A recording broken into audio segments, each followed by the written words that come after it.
Next one, music. Did you think the music or score helped the film, or was it a distraction? I actually was a big fan of the music in this one because they used a lot of recognizable songs. I think there's a little bit of score in there. At moments,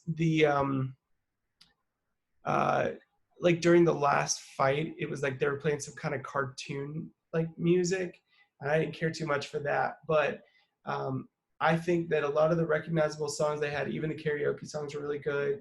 But my favorite was the music played during the fight at Medieval Times, Yes. where he does the Yeah. thing. My sister and I do that all the time. As I watch this, I realize that my sister and I, we talk about this film and we like do these lines Uh-huh. in everyday conversation all the time, Real. and we don't, I don't remember where it comes from until we have Do a you, bunch of those lines because we watch a lot of TV and films together. But that this one was just full of them, and that was one where he goes because we always talk about every time we meet like a cat. She yeah. had a cat one time that would do that. Really. Yeah. Also, if one time, and this is during the medieval time scene, so I know you know this as well. You know, when they're fighting, they have near one of the last weapons. I don't know what they have, but it's a long weapon that they're both holding. And then Mm-hmm. Chip Douglas says, he's like acting like he's Kirk and Matthew Broderick's Spock, and then he does that like music with his mouth, and then they start playing that. That's Yeah. actual score also from that episode of the Star Trek that he's talking about. Oh, Which is okay. pretty cool. So and That's cool. that's one of my favorite scenes. The medieval times, the basketball scene is I love the a basketball. funny scene.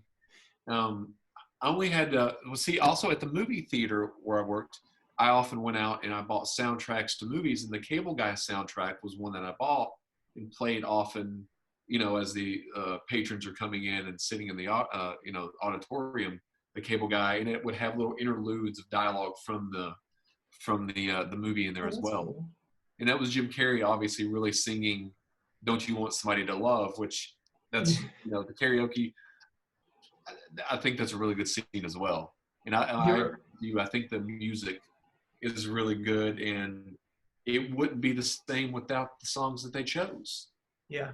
He I rem- you know, when he's singing karaoke, it reminds me of those nights that we were driving back and forth to the radio station in Kentucky, singing "Thing Called Love" yeah, because he would do that vibrato thing, and we would all do the. yeah. I love that. Another tidbit about the music. There's also references and musical references in the movie as well. A couple of Jack Black, him as Rick, his lines. He says, "Give me 1 hot minute" to somebody that's wanting his attention. That's referencing a Red Hot Chili Peppers album. He, they also near the very end of the movie, when Chip falls off the satellite and all the screens go black, the guy that opens up the book is Kyle, which is Jack Black's partner in Tenacious D. Oh yeah, I knew he looked familiar. So that was a pretty cool tie-in as well. Did you like Jack Black as a more of a serious character? Um, See, at this point, when I had first seen it, I hadn't seen Jack Black in anything funny. I had seen Jack Black in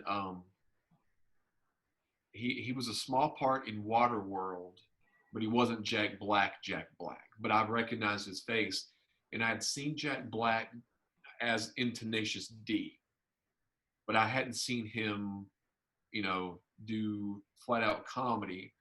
But I thought he did a good job, and I'm surprised. I mean, I know he's done more dramatic work, but I would have liked to known, just as a side note, how his character and Matthew Broderick's character became friends. Yeah, they do have different. Music that Jack Black listened to as the character didn't seem to be the kind of music that Matthew Broderick would listen to. I didn't think. And one's a journalist, and the other one is a what is he, a architect or Yeah, yeah. something like that. They have different fields. Maybe that because they met playing basketball.